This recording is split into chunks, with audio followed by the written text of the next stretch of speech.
Hello, and welcome aboard the Buccaneers podcast. My name is Ron Berryessa. Thank you so much for joining us for the first episode of The Wonderful Wizard of Oz by L. Frank Baum, read by Ron Berryessa. Frank Baum was born in upstate New York in 1856. His family was wealthy and he grew up on an idyllic estate called Rose Lawn. Frank suffered many health problems as a child, and perhaps because of his inability to be physically active, he lived in a world of words and imagination. His parents made a brief and ill-advised attempt to toughen him up in adolescence by sending him to a military academy known for its severe discipline. After Frank suffered what appeared to be a heart attack, he was allowed to return home. In his teen years, Frank began writing and publishing magazines with the small printing press his father bought for him. He published a general news magazine and magazines for chicken farmers and stamp collectors. This was the beginning of his life as a storyteller. Over his lifetime, he did many things. He was an actor and theatrical producer, a journalist, and owner of a general store. Even in his store, he was a popular storyteller to the children who would come in to buy candy. He began writing children's books in his 40s and was immediately successful. His first books were Mother Goose and ABC Books, illustrated by Maxfield Parrish. In 1900, Baum published his most famous book, The Wonderful Wizard of Oz. It has remained in print ever since and has delighted audiences with the film of 1939 and its derivative works like The Wiz and Wicked. Baum returned to Oz for 16 more adventures and wrote many other books under his own name and various pseudonyms. In 1919, at the end of Baum's life, his last words to his beloved wife Maud were a reference to the world that he created in Oz. Now we can cross the shifting sands.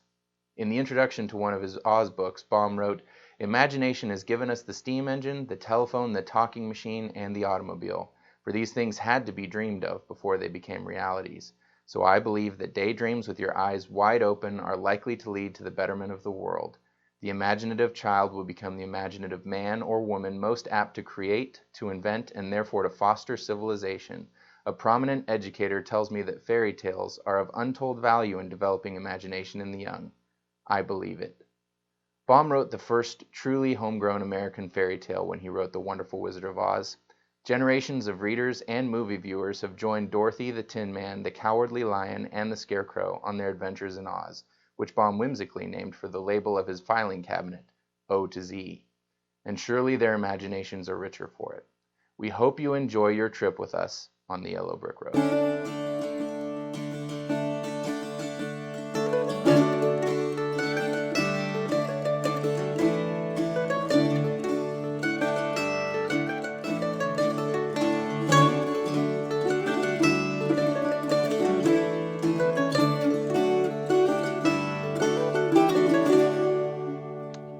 Chapter 1, The Cyclone.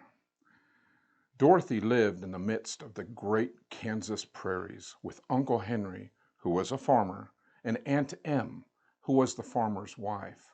Their house was small, for the lumber to build it had to be carried by wagon many miles.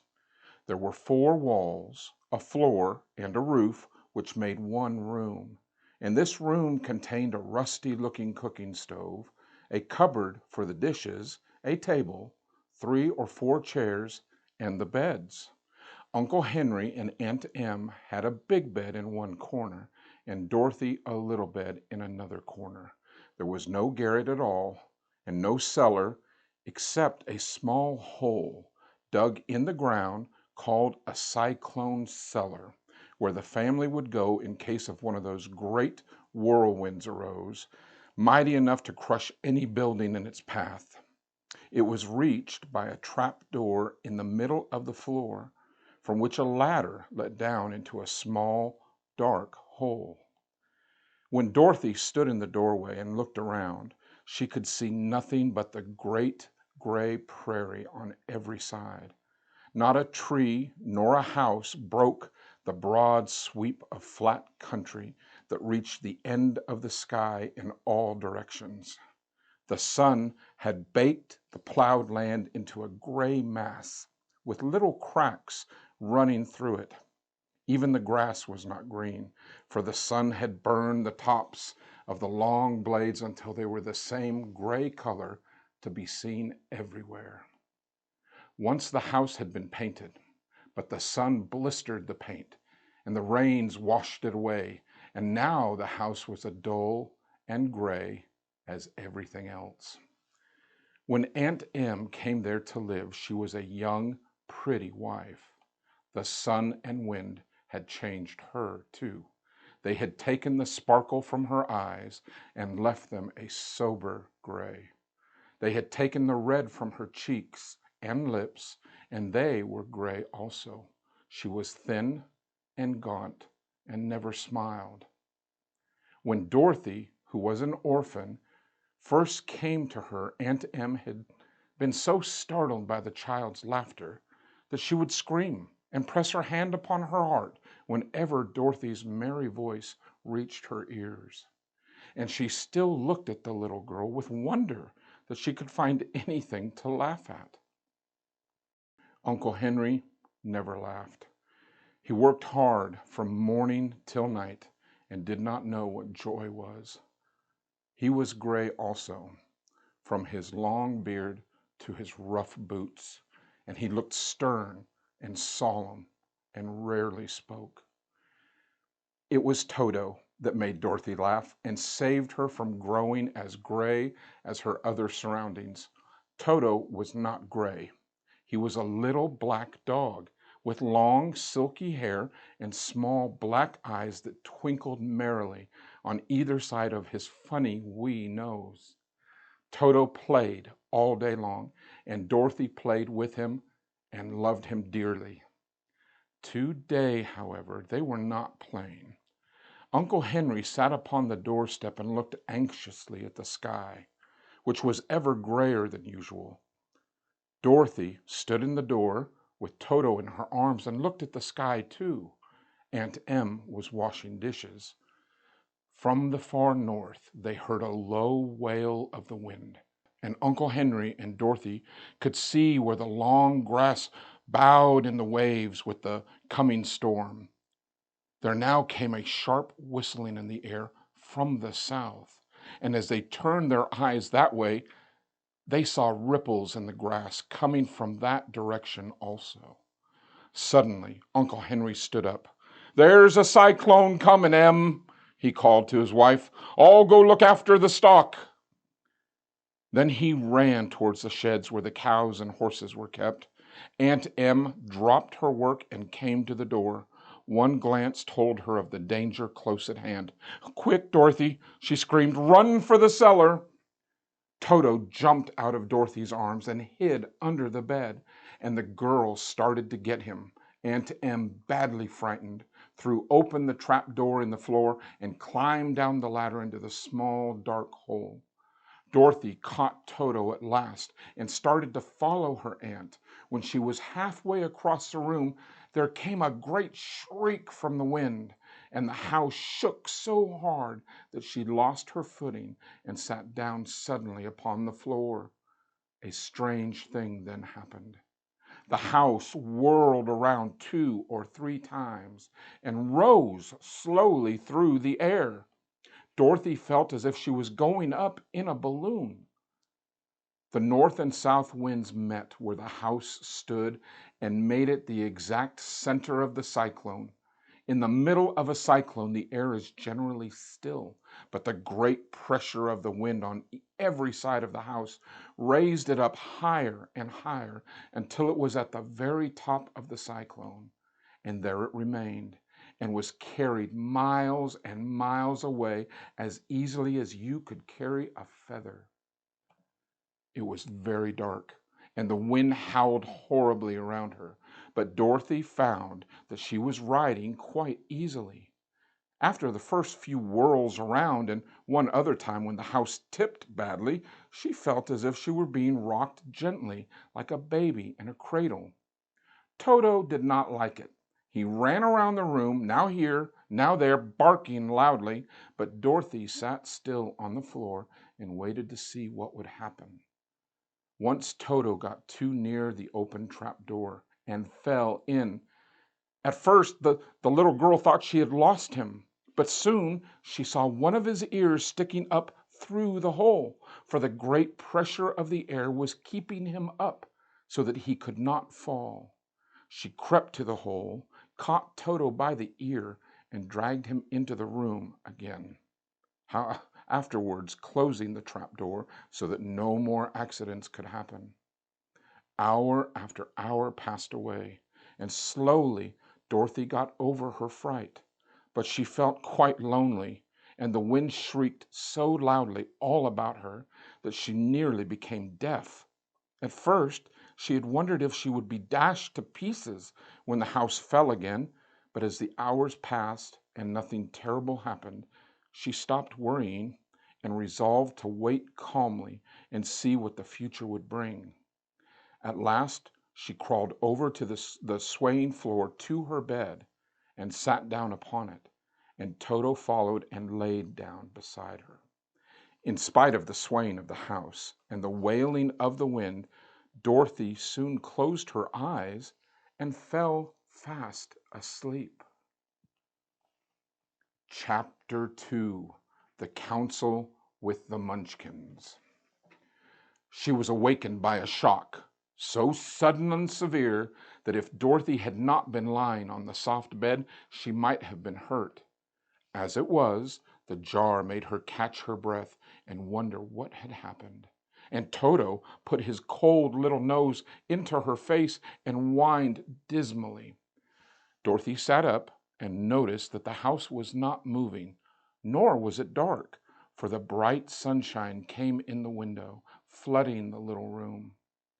She sprang from her bed and, with Toto at her heels, ran and opened the door. The little girl gave a cry of amazement and looked around her, her eyes growing bigger and bigger at the wonderful sights she saw. The cyclone had set the house down, very gently for a cyclone, in the midst of a country of marvelous beauty. There were lovely patches of green sward all around, with stately trees bearing rich and luscious fruits. Banks of gorgeous flowers were on every hand, and birds with rare and brilliant plumage sang and fluttered in the trees and bushes.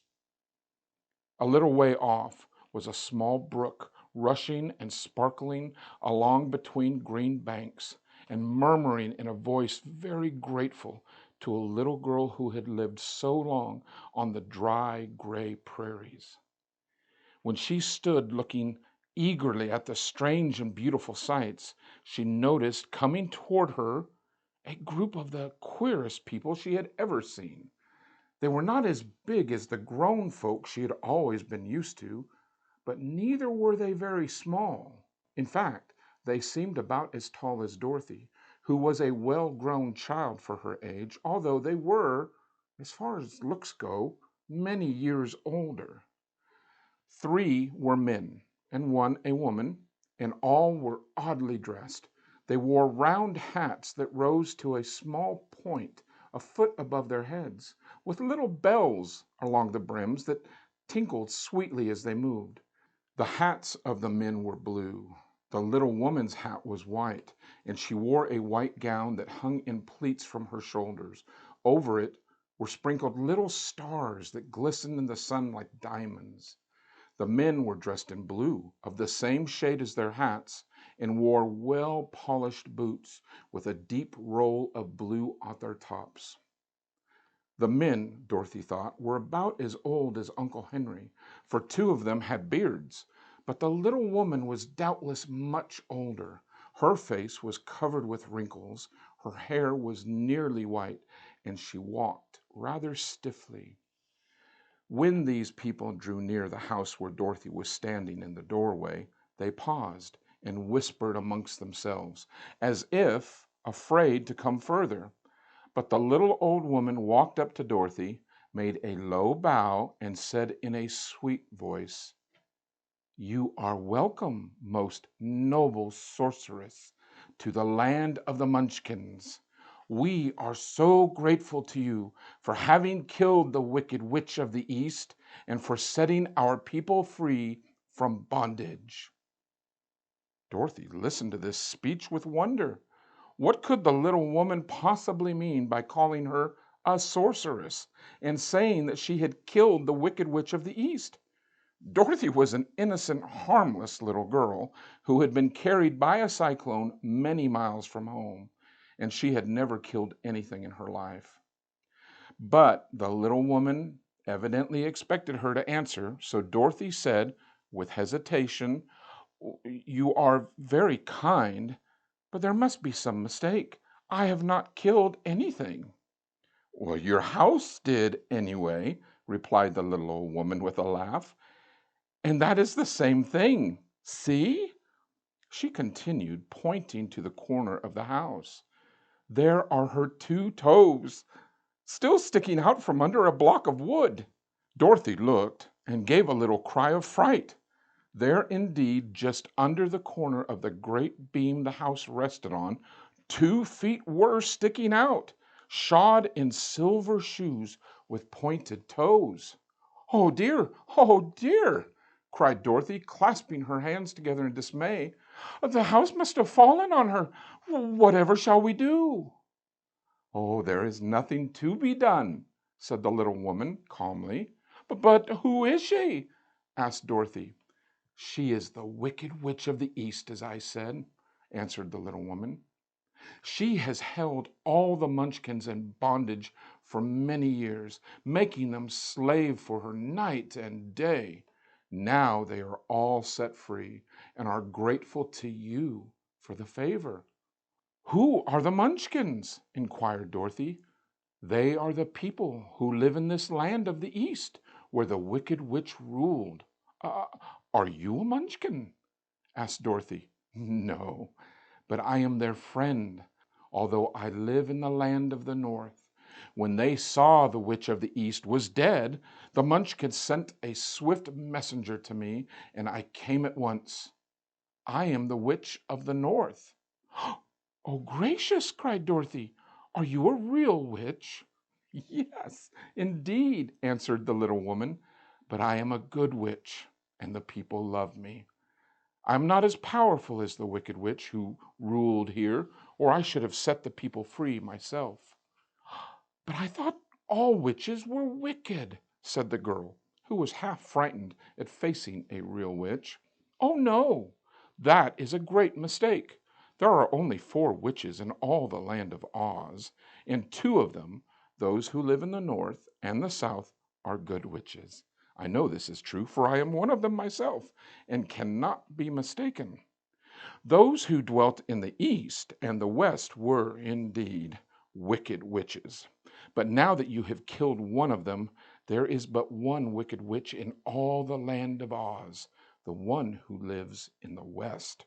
"But," Dorothy said after a moment's thought, "Aunt Em has told me that the witches were all dead, years and years ago." "Who is Aunt Em?" inquired the little old woman. "She is my aunt who lives in Kansas, where I came from." The Witch of the North seemed to think for a time, with her head bowed and her eyes upon the ground. Then she looked up and said, "I don't know where Kansas is, for I have never heard this country mentioned before. But tell me, is it a civilized country?" "Oh, yes," replied Dorothy. "Then that accounts for it.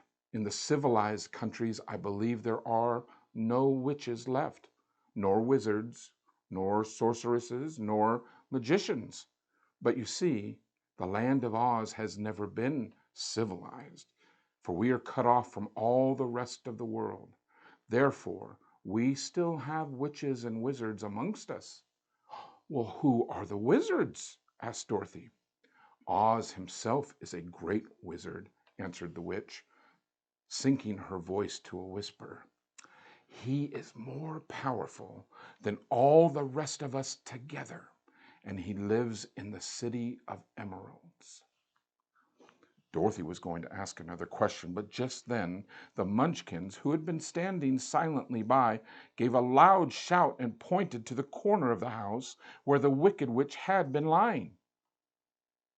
"What is it?" asked the little old woman, and looked and began to laugh. The feet of the dead witch had disappeared entirely, and nothing was left but the silver shoes. She was so old, exclaimed the Witch of the North, that she dried up quickly in the sun. That is the end of her. But the silver shoes are yours, and you shall have them to wear. She reached down and picked up the shoes, and after shaking the dust out of them, handed them to Dorothy. The Witch of the East was proud of those silver shoes, said one of the Munchkins, and there is some charm connected with them, but what it is we never knew. Dorothy carried the shoes into the house and placed them on the table. Then she came out again to the Munchkins and said, I am anxious to get back to my aunt and uncle, for I am sure they will worry about me. Can you help me find my way? The Munchkins and the witch first looked at one another, and then at Dorothy, and then shook their heads. At the east, not far from here, said one, there is a great desert, and none could live to cross it. It is the same in the south, said another, for I have been there and seen it. The south is the country of the Quadlings. I am told, said the third man, that it is the same in the west, and that country where the Winkies live is ruled by the wicked witch of the west, who would make you her slave if you passed her way. And the north is my home, said the old lady, and at its edge is the same great desert that surrounds this land of Oz. I'm afraid, my dear, you will have to live with us. Dorothy began to sob at this, for she felt lonely among all those strange people. Her tears seemed to grieve the kind-hearted Munchkins, for they immediately took out their handkerchiefs and began to weep also. As for the little old woman, she took off her cap and balanced the point on the end of her nose while she counted 1, 2, 3 in a solemn voice.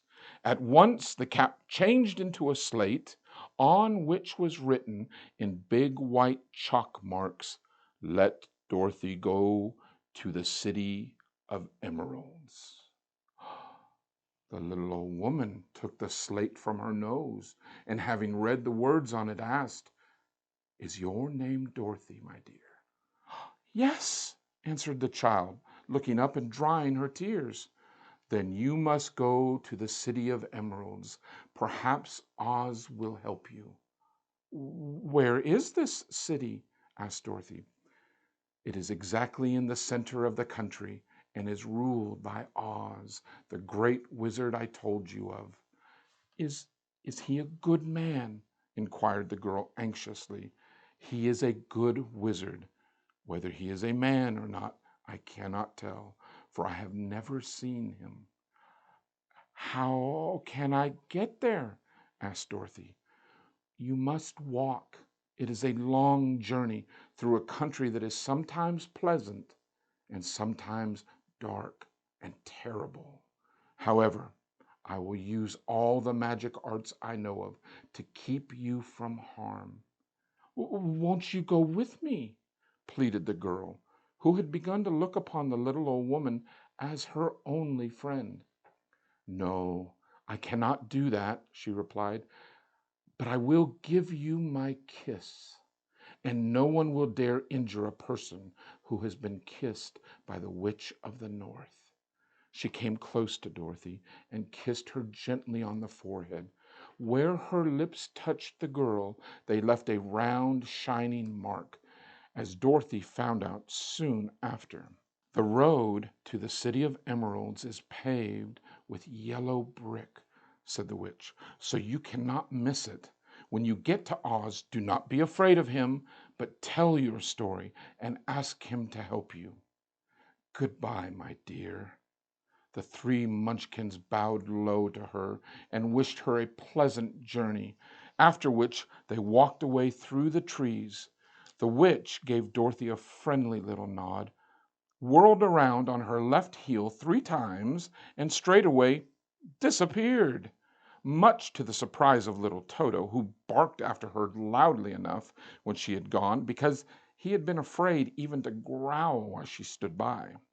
But Dorothy, knowing her to be a witch, had expected her to disappear in just that way and was not surprised in the least. Chapter 3: How Dorothy Saved the Scarecrow. When Dorothy was left alone, she began to feel hungry, so she went to the cupboard and cut herself some bread, which she spread with butter. She gave some to Toto, and taking a pail from the shelf, she carried it down to the little brook and filled it with clear, sparkling water. Toto ran over to the trees and began to bark at the birds sitting there. Dorothy went to get him and saw such delicious fruit hanging from its branches that she gathered some of it, finding it just what she wanted to help out with her breakfast. Then she went back to the house, and having helped herself and Toto to a good drink of the cool, clear water, she set about making ready for the journey to the City of Emeralds. Now, Dorothy had only one other dress, but that happened to be clean and was hanging on a peg beside her bed. It was gingham with checks of white and blue, and although the blue was somewhat faded with many washings, it was still a pretty frock. The girl washed herself carefully, dressed herself in the clean gingham, and tied her pink sunbonnet on her head. She took a little basket and filled it with bread from the cupboard, and laying a white cloth over the top, she looked down at her feet and noticed how old and worn her shoes were. "They surely will never do for a long journey, Toto," she said, and Toto looked up into her face with his little black eyes and wagged his tail to show that he knew what she meant. At that moment, Dorothy saw lying on the table the silver shoes that had belonged to the Witch of the East. "I wonder if they will fit me," she said to Toto. "They would be just the thing to make a long walk in, for they could not wear out." She took off her old leather shoes and tried on the silver ones, which fitted her as well as if they had been made for her. Finally, she picked up the basket. "Come along, Toto," she said. "We will go to the Emerald City and ask the Great Oz how to get to Kansas again." She closed the door, locked it, and put the key carefully in the pocket of her dress. And so, with Toto trotting along soberly behind her, she started on her journey. There were several roads nearby, but it did not take her long to find the one paved with yellow brick. Within a short time, she was walking briskly toward the Emerald City, her silver shoes tinkling merrily on the hard yellow roadbed. The sun shone bright and the birds sang sweet, and Dorothy did not feel nearly as bad as you might think a little girl who had been suddenly whisked away from her own country and set down in the midst of a strange land. She was surprised, as she walked along, to see how pretty the country was about her. There were neat fences at the sides of the road, painted a dainty blue color, and beyond them were fields of grain and vegetables in abundance. Evidently, the Munchkins were good farmers and able to raise large crops. Once in a while, she would pass a house, and the people came out to look at her and bow low as she went by, for everyone knew that she had been the means of destroying the wicked witch and setting them free from bondage. The houses of the Munchkins were odd-looking dwellings, for each was round, with a big dome for a roof. All were painted blue, for in this country of the East, blue was the favorite color. Towards evening, when Dorothy was tired with her long walk and began to wonder where she would pass the night, she came to a house rather larger than the rest. On the green lawn before it, many men and women were dancing. 5 little fiddlers played as loudly as possible, and the people were laughing and singing, while a big table near was loaded with delicious fruits and nuts, pies and cakes, and many other good things to eat. The people greeted Dorothy kindly and invited her to supper and to pass the night with them, for this was the home of one of the richest Munchkins in the land, and his friends were gathered with him to celebrate their freedom from the bondage of the wicked witch. Dorothy ate a hearty supper and was waited upon by the rich Munchkin himself, whose name was Bach. Then she sat down upon a settee and watched the people dance. When Bach saw her silver shoes, he said, "You must be a great sorceress." "Why?" asked the girl. "Because you wear silver shoes that have killed the wicked witch. Besides, you have white in your frock, and only witches and sorceresses wear white." "Well, my dress is blue and white checked," said Dorothy, smoothing out the wrinkles in it. "It is kind of you to wear that," said Bach. "Blue is the color of the Munchkins, and white is the witch color, so we know you are a friendly witch." Dorothy did not know what to say to this, for all the people seemed to think her a witch, and she knew very well she was only an ordinary little girl who had come by chance of a cyclone into a strange land. When she had tired watching the dancing, Bach led her to the house, where he gave her a room with a pretty bed in it. The sheets were made of blue cloth, and Dorothy slept soundly in them till morning, with Toto curled up on the blue rug beside her. She ate a hearty breakfast and watched a wee Munchkin baby who played with Toto and pulled his tail and crowed and laughed in a way that greatly amused Dorothy. Toto was a fine curiosity to all these people, for they had never seen a dog before. "How far is the Emerald City?" the girl asked. "Oh, I do not know," answered Bach gravely, "for I have never been there. It is better for people to keep away from Oz unless they have business with him. But it is a long way to the Emerald City, and it will take you many days. The country is rich and pleasant, but you may pass through rough and dangerous places before you reach the end of your journey." This worried Dorothy a little, but she knew that only the great Oz could help her to get to Kansas again, so she bravely resolved not to turn back. She bade her friends goodbye and again started along the road of yellow brick. When they had gone several miles, she thought she would stop to rest, and so climbed to the top of the fence beside the road and sat down. There was a great cornfield beyond the fence, and not far away she saw a scarecrow placed high on a pole to keep the birds from the ripe corn. Dorothy leaned her chin upon her hand and gazed thoughtfully at the scarecrow. Its head was a small sack stuffed with straw, with eyes, nose, and mouth painted on it to represent a face. An old pointed blue hat that had belonged to some Munchkin was perched on this head, and the rest of the figure was a blue suit of clothes, worn and faded, which had also been stuffed with straw. On the feet were some old boots with blue tops, such as every man wore in the country, and the figure was raised above the stalks of corn by means of a pole stuck up its back. While Dorothy was looking earnestly into the queer painted face of the scarecrow, she was surprised to see one of the eyes slowly wink at her. She thought she must have been mistaken at first, for none of the scarecrows in Kansas ever wink. But presently the figure nodded its head to her in a friendly way. Then she climbed down from the fence and walked up to it, where Toto ran to the pole and barked. "Good day," said the scarecrow in a rather husky voice. "Did you speak?" asked the girl in wonder. "Oh, certainly," answered the scarecrow. "How do you do?" "Well, I'm pretty well, thank you," replied Dorothy politely. "How do you do?" "I'm not feeling well," said the scarecrow with a smile, "for it is very tedious being perched up here night and day to scare away crows."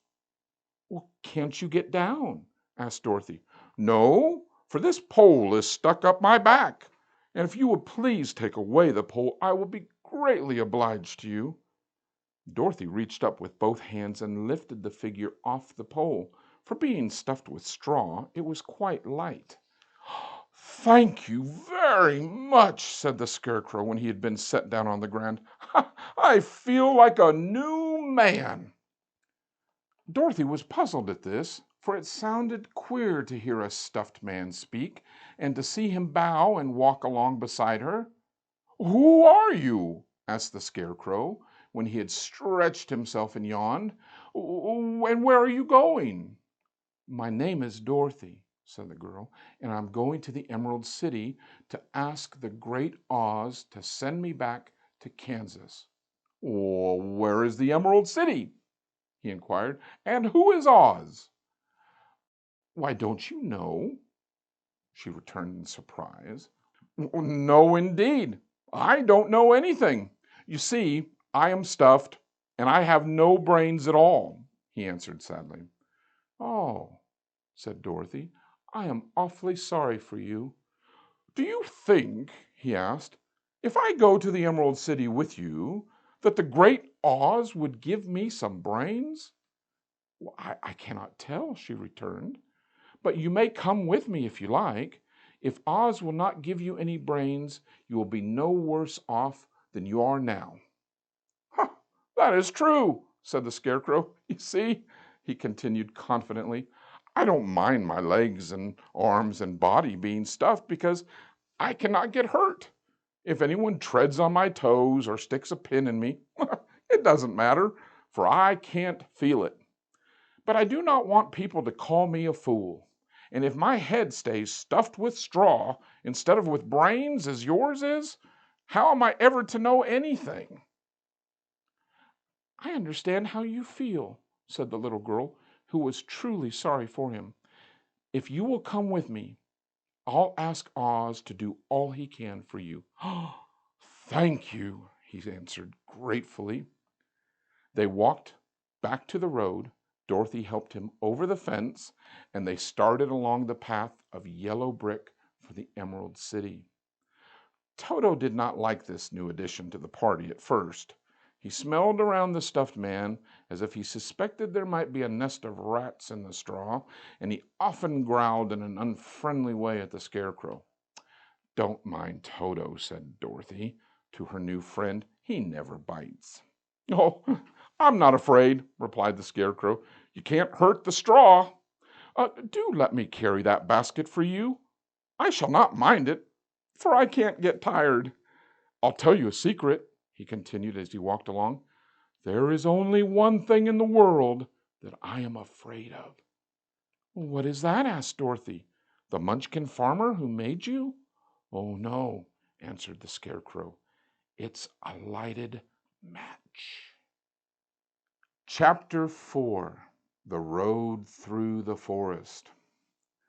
After a few hours, the road began to be rough, and the walking grew so difficult that the Scarecrow often stumbled over the yellow brick, which were here very uneven. Sometimes, indeed, they were broken or missing altogether, leaving holes that Toto jumped across and walked around. As for the Scarecrow, having no brains, he walked straight ahead and so stepped into holes and fell at full length on the hard bricks.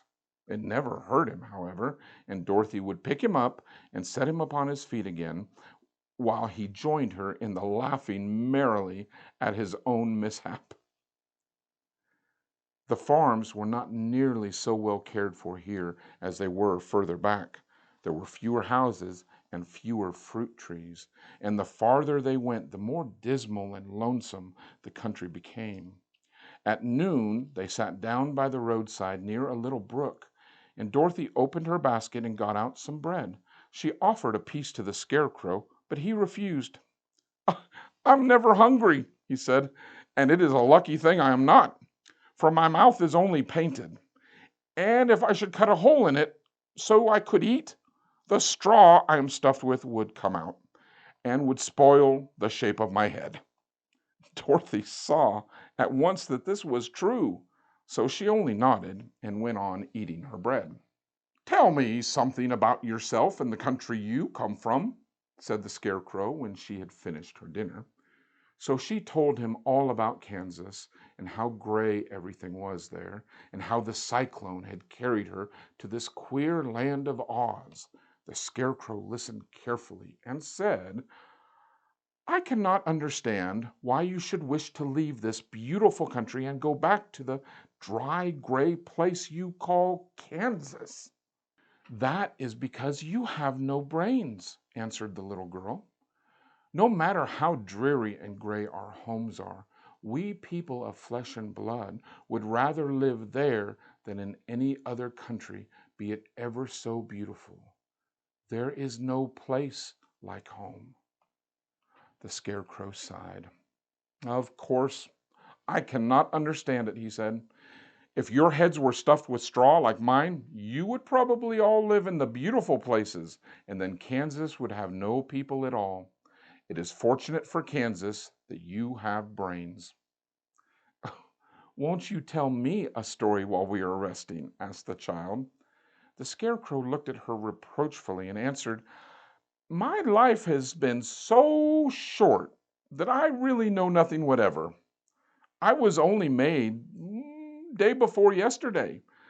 What happened in the world before that time is all unknown to me.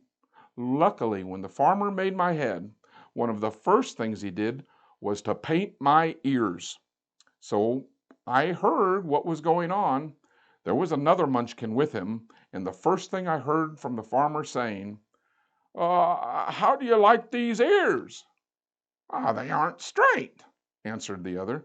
Oh, never mind, said the farmer. They are ears just the same, which was true enough.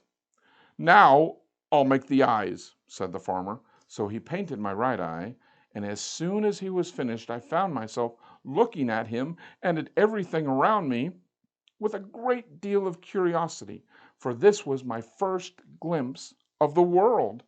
That's a rather pretty eye, remarked the Munchkin, who was watching the farmer.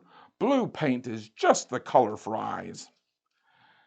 I think I'll make the other one a little bigger, said the farmer, and when the second eye was done, I could see better than before.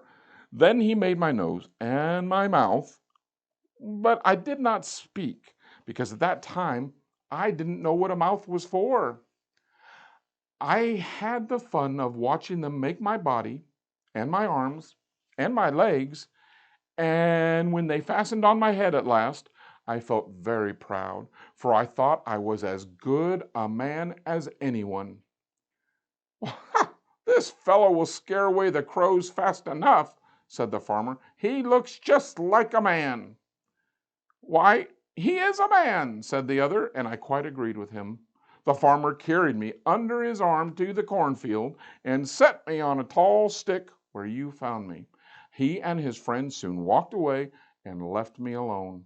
I did not like to be deserted this way, so I tried to walk after them, but my feet would not touch the ground, and I was forced to stay on that pole. It was a lonely life to lead, for I had nothing to think of, having been made such a short while before. Many crows and other birds flew into the cornfield, but as soon as they saw me, they flew away, thinking I was a Munchkin, and this pleased me and made me feel that I was quite an important person. By and by, an old crow flew near me, and after looking at me carefully, he perched upon my shoulder and said, I wonder if that farmer thought to fool me in this clumsy manner. Any crow of sense could tell that you are only stuffed with straw. Then he hopped down at my feet and ate all the corn he wanted. The other birds, seeing he was not harmed by me, came to eat the corn too. So in short time there was a great flock of them about me. I felt sad at this, for it showed that I was not such a good scarecrow after all.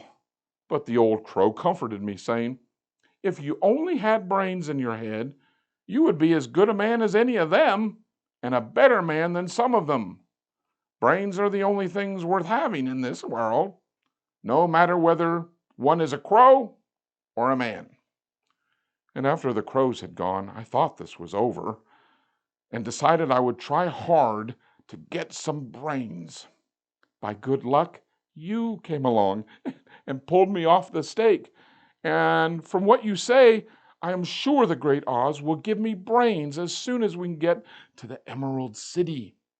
"Oh, I hope so," said Dorothy earnestly, "since you seem anxious to have them." "Oh, yes, I am anxious," replied the Scarecrow. "It is such an uncomfortable feeling to know one is a fool." "Well," said the girl, "let us go." And she handed the basket to the Scarecrow. There were no fences at all by the roadside now, and the land was rough and untilled. Towards evening, they came to a great forest where the trees grew so big and close together that their branches met over the road of the yellow brick. It was almost dark under the trees, for the branches shut out the daylight, but the travelers did not stop and went on into the forest. "If this road goes in, it must come out," said the Scarecrow, "and as the Emerald City is at the other end of the road, we must go wherever it leads us." "Anyone would know that," said Dorothy. "Certainly, that is why I know it," returned the Scarecrow. "If it required brains to figure it out, I should never have said it." After an hour or so, the light faded away, and they found themselves stumbling along in the darkness. Dorothy could not see at all, but Toto could, for some dogs see very well in the dark, and the Scarecrow declared he could see as well as by day. So she took hold of his arm and managed to get along fairly well. "If you see any house or any place where we can pass the night," she said, "you must tell me, for it is very uncomfortable walking in the dark." Soon after, the Scarecrow stopped. "I see a little cottage at the right of us," he said, "built of logs and branches. Shall we go there?" "Well, yes, indeed," answered the child. "I am all tired out." So the Scarecrow led her through the trees until they reached the cottage, and Dorothy entered and found a bed of dried leaves in one corner, and she lay down at once, and with Toto beside her, she soon fell into a sound sleep. The Scarecrow, who was never tired, stood up in another corner and waited patiently until morning came.